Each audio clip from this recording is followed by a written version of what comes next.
الكتاب المقدس فريد في ملائمته لكل عمر وفرد، مناسب لكل فئات الناس، مناسب لكل الأعمار ولكل القامات الروحية.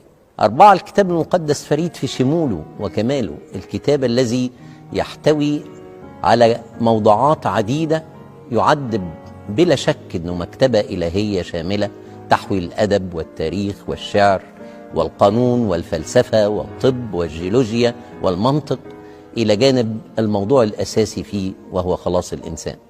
5، الكتاب المقدس فريد في انتشاره وتوزيعه، يقوم بتوزيعه كل عام أعداد كبيرة جدا، تم توزيع 34 مليون نسخة كاملة في السنوات السابقة للكتاب المقدس، وعدد مقارب لأصفار فردية من الكتاب المقدس. 6، الكتاب المقدس فريد في صموده وبقائه، الكتاب الذي وجهت ضده حروب